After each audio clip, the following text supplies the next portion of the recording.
Capítulo 11. Doble honra. Los ancianos que gobiernan bien sean tenidos por dignos de doble honor, mayormente los que trabajan en predicar y enseñar.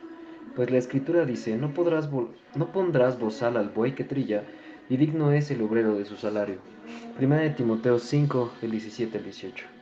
Este es el único lugar en las Escrituras en que encontrará doble honra, con respecto a la autoridad. Debemos dar a los ministros del Evangelio 2 veces más honor del que daríamos a otros líderes. Hablando en términos prácticos, ¿cómo se hace eso? Nuestra conducta y conversación hacia los líderes cristianos deberían ser del mayor respeto. Deberíamos dirigirnos a ellos formalmente como pastor, señor, señora, entre otras, a menos que ellos nos digan que no lo hagamos. Deberíamos mantener contacto visual con ellos en todo momento, durante la conversación, y no irnos hasta que nos lo indiquen o sepamos que ellos han terminado de hablar con nosotros. Cuando un líder enseña la palabra de Dios, deberíamos escuchar con atención. Permitir que nuestra mente divague es deshonrar. Recuerde, la honra se demuestra no solo en actos y palabras, sino también en pensamiento. Por esta razón, Pablo nos exhorta. Ocúpate en la lectura, la exhortación y la enseñanza. 1 de Timoteo 4:13. Conversar con alguien que está sentado a nuestro lado mientras estamos en una reunión es deshonrar a quien está hablando, sin mencionar al Espíritu Santo mismo. Toda relación personal debería posponerse hasta el término de la reunión. Tampoco deberíamos enviar mensajes de texto a nuestros amigos, utilizar el teléfono celular o salir de la reunión hasta que hayamos sido despedidos. Ni llegar tarde a la reunión. ¿Cómo responderían nuestros jefes si llegáramos 15 minutos tarde al trabajo cada mañana? Ni siquiera pensaríamos en hacerlo, porque lo haríamos con respecto a las horas de las reuniones que nuestros líderes han establecido. Deberíamos buscar maneras de servir a nuestros líderes sin que nos lo pidan. Planéenlo de antemano y esté alerta a los obstáculos imprevistos. Siempre deberíamos buscar hacer las cosas mejor y con un estándar más elevado. Deberíamos esforzarnos por la excelencia en todo lo que hagamos al representarlos. Si le piden que haga un recado para su líder, esté dispuesto y hágalo con excelencia. No acuda con un vestuario inapropiado o un vehículo sucio. Debería usted representar bien a su líder. A veces, me han ido a recoger a aeropuertos en autos que estaban llenos de basura y yo pensé, ¿cómo se sentiría el líder de este ministerio si supiera que su empleado recoge a su invitado de esta manera? Él me ha deshonrado no solo a mí, sino también al pastor que le pidió que fuera mi anfitrión. Lisa y yo tenemos un estupendo personal de aproximadamente 50 personas, y estoy sorprendido del modo en que nos tratan. Cuando llego a mi oficina, siempre hay un vaso de agua purificada fresca sobre mi escritorio. Muchas veces, cuando no estoy mirando, ellos consiguen las llaves de mi auto, van a la gasolinera y le ponen gasolina, aunque el auto tenga una buena cantidad de combustible. Se aseguran de que el auto esté limpio en todo momento. Yo no tengo un espacio reservado de estacionamiento en nuestro edificio de oficinas, pero el personal siempre deja libre el lugar más cercano a la puerta principal para Lisa o para mí. Ellos se ponen de pie cuando yo entro a sus oficinas o a un salón de conferencias y se dirigen a mí como señor. Siempre se aseguran de haber investigado bien un asunto antes de presentármelo. Anticipan mis preguntas y tienen respuestas preparadas antes de que yo pregunte. Cualquier petición que yo haga siempre se realiza con prontitud, y si algún camino para completar esa tarea encuentra alguna barricada, ellos seguirán quitándola hasta que se haga la tarea. Solamente si la tarea es imposible, no se realiza, pero antes de darme a mí esa noticia, habrán pasado por todos los caminos imaginables y tendrán alternativas para la petición original. La honra que ellos nos demuestran es fuerte e intencionada. Para evitar que ocupe un lugar equivocado en mi mente, yo recuerdo antes que nada que al honrarme a mí están honrando a Jesús. En segundo lugar, soy plenamente consciente de que la recompensa que ellos recibirán. En tercer lugar, tengo en mente por qué nos sirven. Ellos no quieren que nuestras energías se empleen en cosas que nos distraigan de nuestra tarea. Cuanto más nos centramos Lisa y yo en lo que Dios nos ha llamado a hacer, más personas son servidas. Se trata de servir en el reino, y cuando nos honramos los unos a los otros, en próximos capítulos hablaré del modo en que nosotros honramos a nuestro personal. Cada uno es más eficaz a la hora de agradar a Dios. Lisa y yo no buscamos honra. El que un líder busque o exija honra no va al paso del corazón de Dios. ¡Boom! Jesús dijo, gloria de los hombres no recibo. Juan 5:41. Él buscaba solamente la honra que venía de su Padre. Él reprendió a los líderes de su época diciendo, ¿cómo podéis vosotros creer, pues recibir gloria los unos de los otros y no buscáis la gloria que viene del Dios único? Juan 5:44.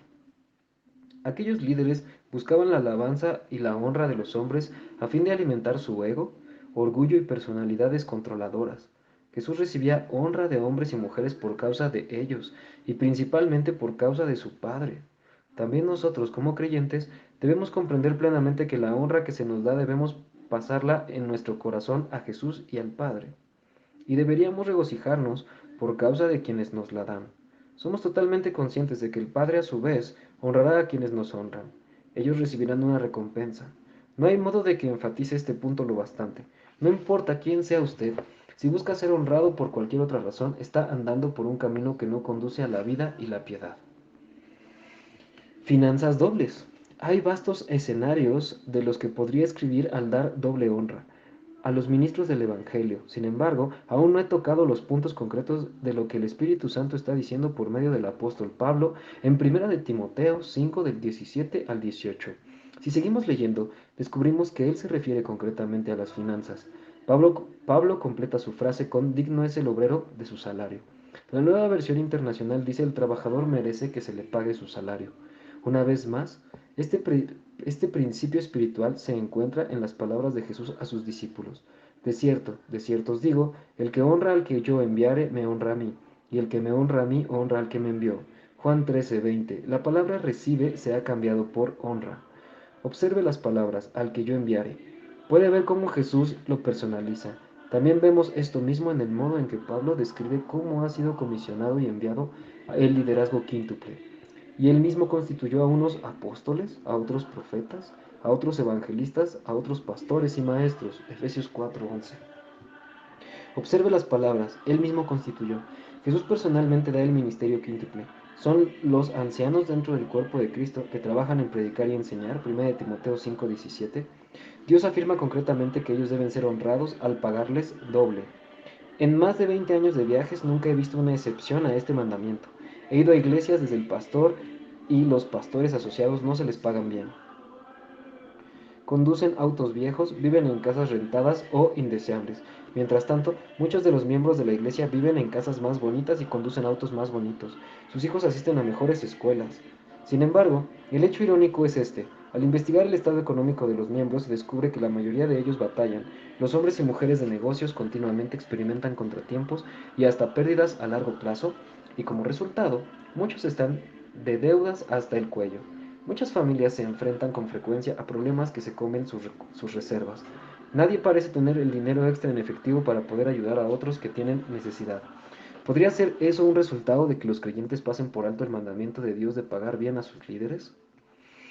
Lo contrario a lo que acabo de decir arroja más luz. También he ido a muchas iglesias donde el pastor y a los asociados se les paga muy bien.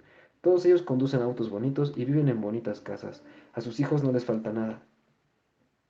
Pueden irse de vacaciones como familia y la lista continúa. Muchas veces las personas de la iglesia hacen cosas especiales por esos ministros. Les compran regalos, les regalan una hermosa cena y otros gestos de bondad. Al observar a las familias en esas iglesias en general, si han estado plantadas en la iglesia durante cierto periodo de tiempo, están prosperando y viviendo vidas exitosas. Los hombres y mujeres de negocios constantemente tienen empresas exitosas y prosperan mucho. Siempre están prontos para ayudar a viudas, madres solteras o familias que tienen necesidad, porque tienen los recursos extras para hacerlo. Por lo general, esas iglesias son capaces de dar mucho más para misiones que las que describí anteriormente. Nunca he visto una excepción, ni una vez. Esto no debería sorprendernos, todo está en línea con el principio de la honra. Así que piénselo. El primer conjunto de iglesias que mencioné presume de no malgastar sus finanzas en pagar adecuadamente a sus pastores y asociados. La mentalidad es que pueden hacer más para el reino, dar a las misiones, ayudar a los pobres, entre otros. Sin embargo, debido a que rehúyen el mandamiento de Dios de pagar bien a sus ancianos, no pueden llegar a los necesitados tanto como otras iglesias, porque sus personas de negocios batallan y, como consecuencia, no recaudan tanto. ¿Por qué no podemos comprender que la sabiduría de Dios es siempre el camino del verdadero éxito? Cuando no actuamos según lo que Dios dice en su palabra porque creemos que podemos hacer más para ayudar a su causa, en realidad eso es orgullo, falsa humildad. Comunicamos de manera indirecta que nosotros sabemos más que Dios, porque Dios ama a los pobres, pero al mismo tiempo nos dice que les paguemos doblemente a quienes trabajan en su palabra.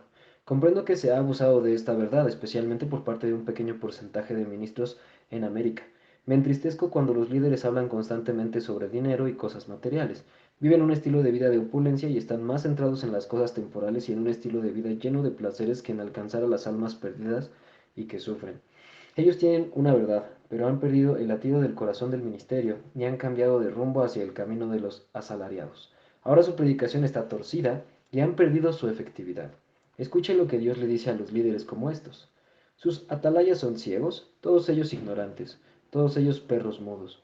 No pueden ladrar, soñolientos, echados, aman el dormir y esos perros comelones son insaciables, y los pastores mismos no saben entender. Todos ellos siguen sus propios caminos, cada uno busca su propio provecho. Isaías 56 del 10 al 11. Observe las palabras finales, cada uno busca su propio provecho. Hay algunos líderes, me alegro de decir que son muy pocos, que han utilizado a las mujeres de la iglesia, el dinero y otros bienes designados para el ministerio para su propio provecho personal. Han tomado esta verdad de la honra y la han llevado a un punto pervertido. Han llegado a una mentalidad oscura. Toda la intención ha sido cambiada. El ministerio ahora está para servirlos a ellos. Se han apartado del verdadero enfoque del ministerio. Servir adecuadamente al pueblo de Dios y alcanzar a los perdidos. Si ellos no cambian, su final será muy oscuro. Por tanto, si en el ministerio a lo largo de los años y en la Biblia ha habido abuso del principio de la honra, pero debemos preguntar, ¿debería ese abuso hacer que nos alejemos del mandamiento de la Escritura de dar doble honra financiera a los siervos de Dios?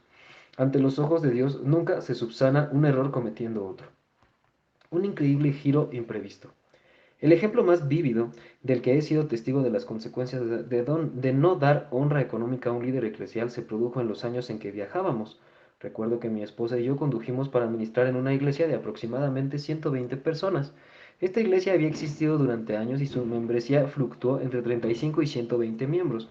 No podían pasar a nuevos niveles de eficacia a la honra a la hora de alcanzar a la comunidad, y la zona circundante tenía más de 250.000 residentes.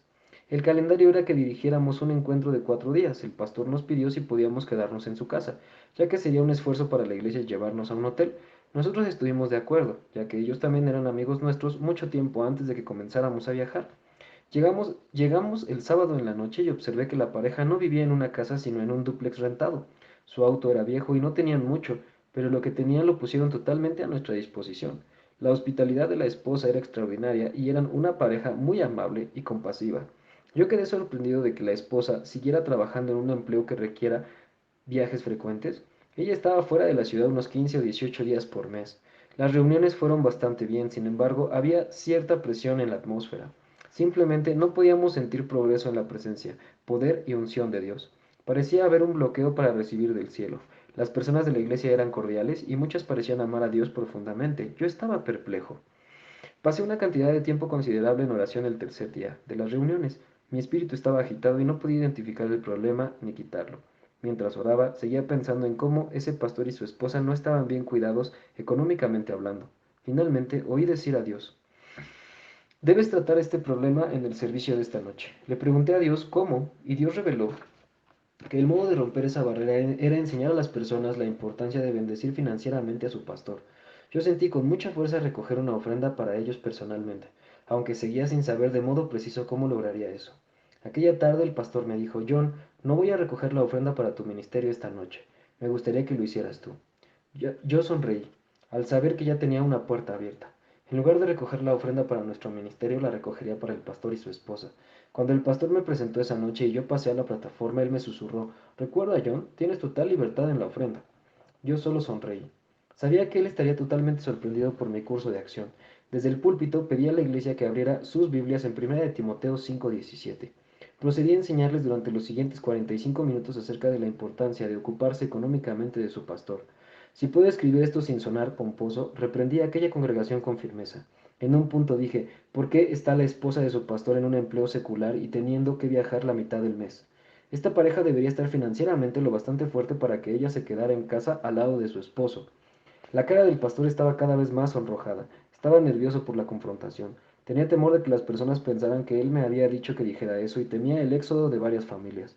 Quiero aclarar un punto. Yo no voy a ninguna iglesia y hablo de algo que no sea una doctrina fundamental, si sé que los líderes no están de acuerdo con lo que estoy diciendo. En este caso, yo no era consciente de ello, simplemente observé preocupación en su cara a medida que progresaba el mensaje. Puedo decir felizmente que la iglesia recibió lo que Dios había puesto en mi corazón aquella noche. A la conclusión del mensaje hice esta afirmación. Me pidieron que recogiera una ofrenda para nuestro ministerio esta noche. Sin embargo, no haremos eso. La ofrenda de esta noche será para el pastor y su esposa personalmente. Y a propósito, no tendrán ustedes deducciones fiscales de esta ofrenda.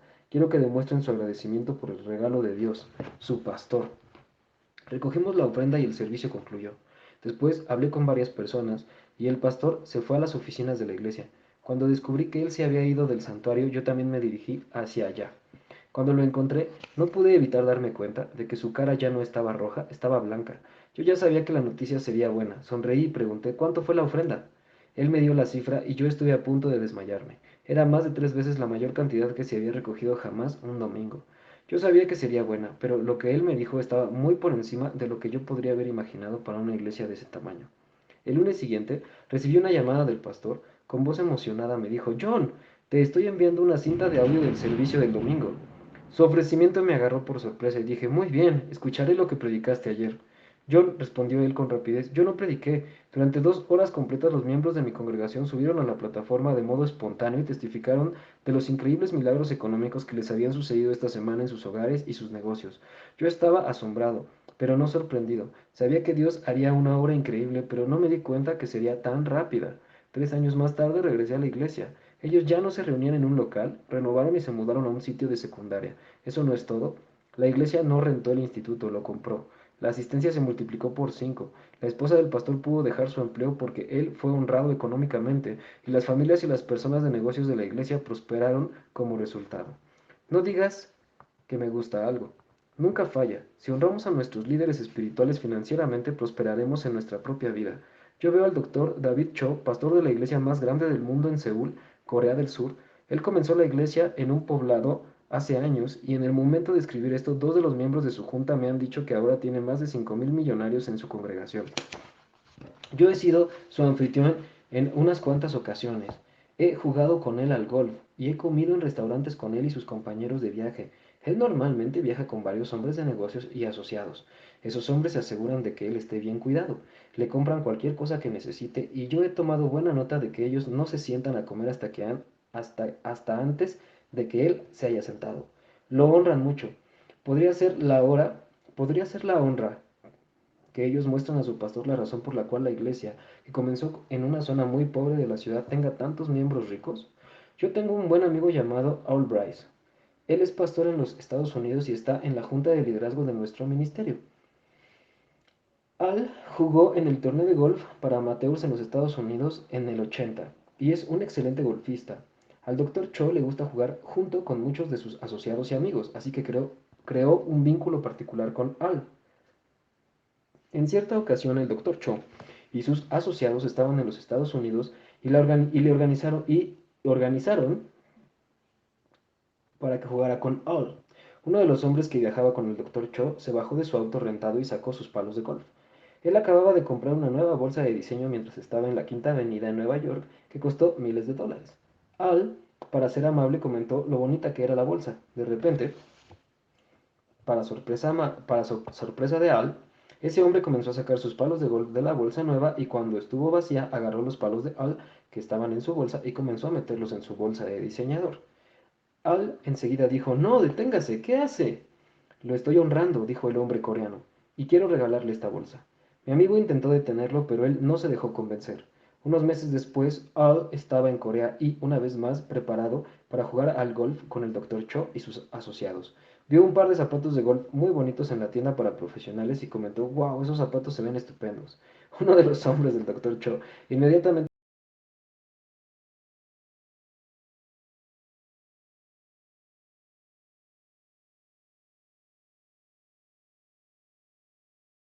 Cuando Al compartió esto conmigo, se rió de manera cariñosa y dijo, he aprendido a no decir que me gusta algo cuando estoy cerca de los hombres del Dr. Cho, porque ellos me lo regalarían. Esos creyentes caminan en un elevado grado de honra y son bendecidos a causa de ello. Una vida bendecida. Tengo otro amigo, Jack, que ya está con el Señor. Él vivió una vida muy exitosa y poderosa. Cientos de miles fueron grandemente afectados por su ministerio. Cuando Jack era joven y acababa de comenzar en el ministerio, su pastor también tenía una iglesia muy respetada en los Estados Unidos. Después de servir a su pastor durante años, Jack fue lanzado a otra parte del país para comenzar una iglesia. La iglesia alcanzó la marca de 5.000 a los pocos años. Yo predicaba frecuentemente para él y nos encantaba pasar tiempo juntos. Recuerdo claramente un día que él me comentaba lo mucho que quería, valoraba y respetaba a su anterior pastor. Se refirió a él como su padre espiritual. Jack entonces dijo: John, cada vez que veo a mi pastor me propongo regalarle un cheque de $1.000. Yo quedé sorprendido por el nivel de honra. Su comentario me hizo pensar en lo grande que era la recompensa en que él vivía. Los hombres de su iglesia le amaban profundamente. De hecho, su funeral duró varias horas y el edificio estaba lleno a rebosar. Asistieron más de 5.000 personas. No solo miembros de la iglesia, sino también muchos obreros en su ciudad que no asistían a su iglesia, muchos en la comunidad lo querían. La iglesia de Jack le honraba. Ellos deseaban pagarle generosamente, pero debido a la sabia inversión, él no tenía que recibir un salario de la iglesia y escogió donarlo otra vez al ministerio. Yo no he visto muchos hombres que hayan caminado en la bendición de Dios como lo hizo este hombre. Su esposa y sus hijos le amaban con pasión. Él vivía en una bonita casa y tenía muchos amigos. Jack honraba a su padre espiritual económicamente, y eso lo situó para una recompensa muy generosa en muchas otras áreas de la vida. En nuestras reuniones, al viajar y ministrar en iglesias por todo el mundo, he observado que los resultados del ministerio son inmensamente distintos en quienes se ocupan de nuestro equipo con una hospitalidad excepcional y quienes nos tratan como viajeros normales. He ido a lugares donde me pregunté por qué me pidieron que fuera. Nos ponían en hoteles muy malos, que no tienen agua embotellada o aperitivos en la habitación y sin servicio de habitación. Me saludaban en la oficina del pastor sin ninguna calidez ni gratitud por haber ido, sino más bien con la actitud de: espero esto de usted, ¿eh? He sido tratado por unos pocos con la actitud de: lo que estamos haciendo aquí es importante y tiene usted el privilegio de hablar para nosotros. Cuando me presentan, la gente se queda sentada y se me queda mirando con una mirada de desinterés.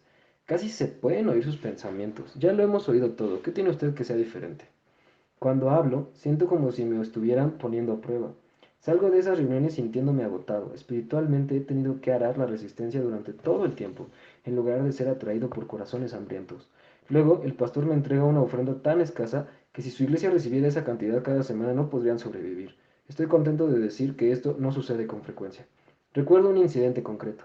Me pidieron que hablara en una conferencia con otro ministro durante una semana completa.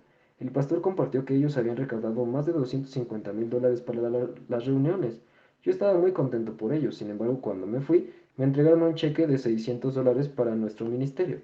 Apenas una propina. Y tampoco buena. Solamente el 10% habrían sido 25.000. Así que fue un poco más del 0%. Fue el 0.2%.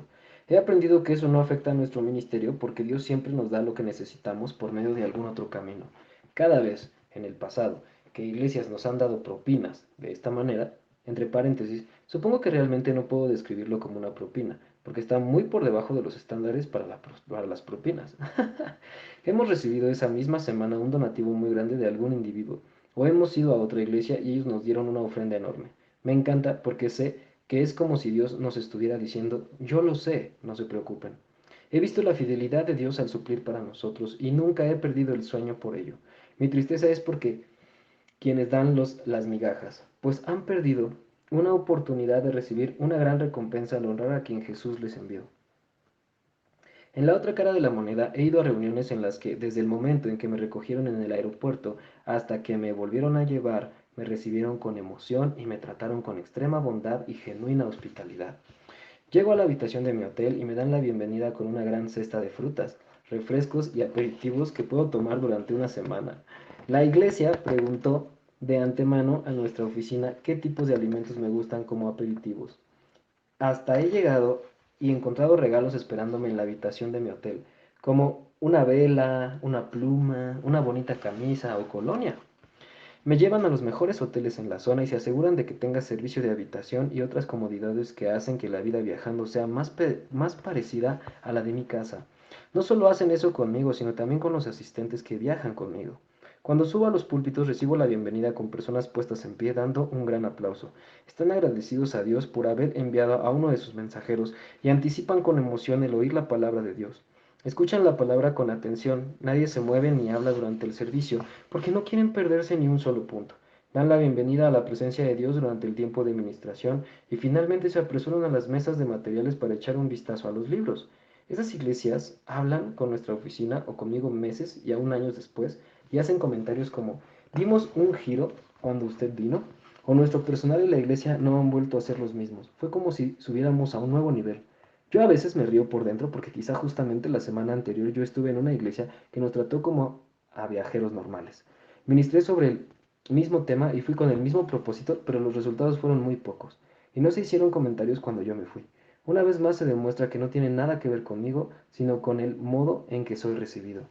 Jesús dice, el que recibe al que yo enviare, me recibe a mí, y el que me recibe a mí, recibe al que me envió. ¿Cómo querría que se tratara a Jesús si él fuera el pastor de su iglesia, o si él visitara su iglesia para ministrar cierto fin de semana? El hecho de que el modo en que tratamos a quienes él envía es exactamente el modo en que le tratamos a él, y es exactamente el modo en que tratamos a Papá Dios. Honrar al Señor. Veamos de nuevo el principio del honor. Dios dice, yo honraré a los que me honran y los que me desprecian serán tenidos en poco. Primera de Samuel 2:30. Este pasaje necesita ser grabado en nuestras almas. Dios honra a quienes lo honran a Él. Dígalo en voz alta, si honro a Dios, Él me honrará. Recítelo una y otra vez, medítelo y deje que penetre en lo profundo de su corazón. Honrar a Dios es atraer su honra hacia usted. Es una realidad increíble. Avancemos un poco más en esta verdad. Leamos. Honra a Jehová con tus bienes y con las primicias de todos tus frutos. Proverbios 3:9.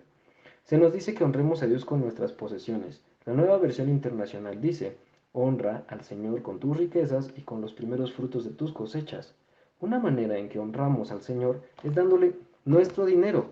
Mi pregunta es, ¿cómo podemos darle a Él dinero si Él no utiliza nuestra moneda? La respuesta es muy sencilla, al darle a quien Él envía. Si estudia con atención los diezmos y las ofrendas en toda la Biblia, encontrará que se dan por tres propósitos principales. El primero es para proveer para los siervos designados que nos ministran, y como vimos claramente en este capítulo, ellos son dignos de doble paga. En segundo lugar, para proveer para las necesidades del ministro para hacer la obra del ministerio, y el tercero, a fin de que ellos puedan ayudar a los pobres, las viudas, los huérfanos y los extranjeros. Me gustaría darle solo uno de los muchos pasajes que se relacionan con cada propósito. El primero se ve en las palabras de Pablo a los Corintios. Si nosotros sembramos entre vosotros lo espiritual, ¿es gran cosa si segaremos de vosotros lo material? Así también ordenó el Señor a los que anuncian el Evangelio que vivan del Evangelio. Primera de Corintios 9, del 11 al 14. La nueva versión internacional dice, así también el Señor ha ordenado que quienes predican el Evangelio vivan de este ministerio. Este principio también se ve en el Antiguo Testamento. Las herencias de los sacerdotes y los levitas debían venir de los diezmos del pueblo. A ellos no se les daban tierras para trabajarlas como a las otras tribus. El segundo punto se ve en las palabras de Pablo a la iglesia en Filipos.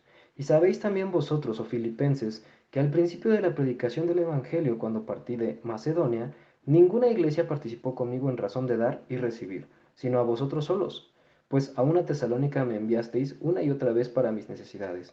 Pero todo lo he recibido y tengo abundancia, estoy lleno, habiendo recibido de Epafrodito lo que enviaron, olor fragante, sacrificio acepto, agradable a Dios.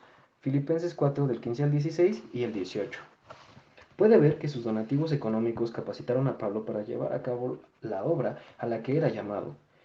Dicho con sencillez, se necesita dinero para realizar un ministerio público. En sus propias palabras, Pablo dijo, tengo abundancia. Mediante sus ofrendas, ellos entraron en colaboración con él para alcanzar a otros. En cuanto al tercer punto, en el Antiguo Testamento Dios enseñó que debía darse el diezmo al levita, ministro, al extranjero, al huérfano y a la viuda, ver Deuteronomio 26:12. En el Nuevo Testamento todos los líderes estuvieron de acuerdo. Solamente nos pidieron que nos acordásemos de los pobres, lo cual también procuré con diligencia hacer. Gálatas 2:10. Los pobres incluirían al extranjero, el huérfano y la viuda. Al darles a los ministros, podemos ayudar a quienes tienen necesidad y que pueden que nunca conozcamos. Como ya dijimos, honramos a Dios con nuestras finanzas al darle a quienes Él eligió para el ministerio. Por tanto, debemos preguntar, ¿cuántos hoy día deshonran a Dios reteniendo más de lo que debieran de la obra del ministerio? Muchos no diezman y muchos no dan ofrendas a los obreros que han sembrado verdades espirituales en sus vidas. Se quejan de oír a los ministros pedir dinero y hacen afirmaciones como, ¿por qué no pueden solamente predicarme sin hablar de ofrendas? Las cosas no me han ido bien últimamente. Podría ser esta la razón por la cual están batallando, que no han puesto a Dios en primer lugar. Por tanto, en esencia, ellos se honran a sí mismos más de lo que honran a Dios. Pues así ha dicho Jehová de los ejércitos, meditad bien sobre vuestros caminos, sembráis mucho y recogéis mucho. Ah, no, perdón, sembráis mucho y recogéis poco, coméis y no os saciáis, bebéis y no quedáis satisfechos, os vestís y no os calentáis, y el que trabaja a jornal recibe su jornal en saco roto. Así ha dicho Jehová de los ejércitos, meditad sobre vuestros caminos, subid al monte y traed madera, y reedificad la casa, y pondré en ella mi voluntad y seré glorificado, ha dicho Jehová. Buscáis mucho y halláis poco, y encerráis en casa, y yo lo, dis y yo lo disiparé en un soplo. ¿Por qué? Dice Jehová de los ejércitos, por cuanto mi casa está desierta y cada uno de vosotros corre a su propia casa. Ageo 1 del 5 al 9. ¿Puede estar más claro? Supongamos que algunas de las personas a las que admiramos en la escritura hubieran tenido la actitud que tienen muchos en la actualidad con respecto a los ministros cuando hablan de dinero en momentos difíciles. Hubo muchas viudas que murieron en tiempos de Elías durante la gran hambruna. Sin embargo, una vivió debido al principio del honor. Ella y su hijo tenían solo suficiente harina y aceite para hacer una última comida, y luego ambos morirían. Sin embargo, el profeta le dijo que le hiciera una torta primero a él. ¡Wow! Hoy día hubiera sido perseguido tanto en las iglesias como en los medios de comunicación. Muchos criticarían, ¿cómo podría nadie tomar algo de una pobre mujer que está a punto de morirse de hambre? Habría que darle a ella primero. Sin embargo, la palabra del Señor indicó al profeta que le dijera a ella que pusiera a Dios en primer lugar al alimentar a su siervo. Si ella lo honraba de esa manera, Dios la honraría a ella. Ella lo hizo, y Dios hizo lo que había prometido. Su harina y su aceite nunca se acabaron durante toda la duración de la sequía. Primera de Reyes 17. Cuando retenemos el diezmo o las ofrendas a quienes Dios nos envía, nos hacemos daño solamente a nosotros mismos porque deshonramos al Señor. Dios mismo habla por medio del profeta. ¿Robará el hombre a Dios? Pues vosotros me habéis robado, y dijisteis, ¿en qué te hemos robado? En vuestros diezmos y ofrendas. Malaquías 3:8. Ay, Dios mío. Si yo tuviera que elegir, preferiría robar un banco que robar a Dios. ¿Por qué? Porque temo a Dios más que al hombre. Estoy muy contento de no tener que elegir, pues tampoco querría robar un banco. Sin embargo, Dios dice, vosotros me habéis robado. Observe que no dice, habéis robado a mis ministros. No, robamos a Dios al no dar diezmos y ofrendas a sus siervos, porque no darles a los siervos que Él nos envía es deshonrarlo a Él. Escuche lo que Él continúa diciendo. Traed todos los diezmos al alfolí y haya alimento en mi casa. Y probadme ahora en esto, dice Jehová de los ejércitos, si no os abriré las ventanas de los cielos y derramaré sobre vosotros bendición hasta que sobreabunde. Versículo 10.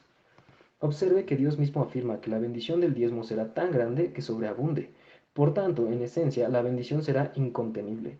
Por años he oído a ministros decir que Dios bendecirá nuestras finanzas y posesiones hasta tal grado que no tendremos espacio suficiente para recibirlas. Me gustaría hablar sobre ese punto. El dinero es un producto contenible. Si yo tuviera todo el dinero del mundo, podría contenerlo. Por tanto, ¿de qué está hablando Dios cuando afirma que no podremos contener la recompensa del dar? La respuesta se encuentra en el libro de Proverbios. Honra a Jehová con tus bienes, entre paréntesis, sus regalos a los ministros o sus ofrendas para los ministerios, y con las primicias, entre paréntesis, los diezmos, de todos tus frutos, y serán llenos tus graneros con abundancia, y tus lagares rebosarán de mosto. Del capítulo 3, versículos del 9 al 10. Sus graneros representan sus lugares de almacenamiento. Sería su talonario de cheques, armarios, depósitos de gas, garage y demás. Es ahí donde almacenamos nuestros productos contenibles. Por tanto, es cierto. Él bendice nuestras finanzas. Sin embargo, ¿cuál es la bendición que no tendremos espacio para recibir? La respuesta se encuentra cuando seguimos leyendo. Tus lagares rebosarán de mosto. Un lagar es un contenedor muy grande que se usa para almacenar vino. Observe que en ese pasaje eso es lo que no puede contener la bendición de Dios, porque él afirma que rebosarán. ¿Qué representa el mosto? En la Biblia, el mosto o vino nuevo siempre representa la fresca presencia del Espíritu Santo. Dios está diciendo que cuando usted lo honra a Él, al darles a los líderes eclesiales, al dar a sus iglesias o ministerios, recibirá usted la recompensa completa del rebosar de su presencia. Esa es la promesa más emocionante de todas. Una y otra vez hemos sido testigos de que quienes son generosos a la hora de honrar económicamente, y tiene brillos mi libro, tiene estrellitas mi libro, boom, boom, boom, boom, boom. Económicamente a sus líderes espirituales son quienes son bendecidos materialmente. Voy a repetir esa parte porque me distrajo la estrellita, perdón. Una y otra vez hemos sido testigos de que quienes son generosos a la hora de honrar económicamente a sus líderes espirituales son quienes son bendecidos materialmente y tienen suficiente para hacer toda buena obra que se les presenta. Pero va más allá. Lo que también he observado es que ellos caminan en un rebosar de la presencia de Dios. ¿Por qué debería sorprendernos eso? Es la promesa de Dios. Entender esta verdad respondió a mi pregunta sobre por qué yo no podía sentir una fuerte presencia de Dios en reuniones donde se retenía la honra, donde el pastor estaba batallando o donde me trataban como un viajero normal. Las personas no eran generosas, sin embargo, cuando cambiaron y siguieron dando, la presencia de Dios fue mucho más fuerte en su iglesia. Si toma usted las verdades de este capítulo y lee toda la Biblia, observará que siempre que el pueblo de Dios dio generosamente abundaron los milagros, la libertad, las salvaciones, la presencia de Dios y la prosperidad. No podemos comprar las bendiciones de Dios, sin embargo, es un principio espiritual que Dios ha entretejido en su gracia. Escuche lo que Pablo dijo de los creyentes de Macedonia. Ahora, hermanos, queremos que se enteren de la gracia que Dios ha dado a las iglesias de Macedonia. En medio de las pruebas más difíciles, su desbordante alegría y su extrema pobreza abundaron en rica generosidad. Soy testigo de que dieron espontáneamente tanto como podían y aún más de lo que podían. Segunda de Corintios 8, del 1 al 3. Pablo atribuía su generosidad a un resultado directo de la gracia de Dios. La gracia de Dios les dio la capacidad de hacer aún más de lo que podían. Al igual que no podemos comprar la gracia, tampoco podemos comprar el favor, pero ciertamente podemos situarnos en posición de recibirlo. Al dar doble honra económica a quienes nos traen la palabra de Dios, nos situamos en posición de ser honrados por Dios. Incluidos en esa honra están la gracia y el favor. Es una ley espiritual.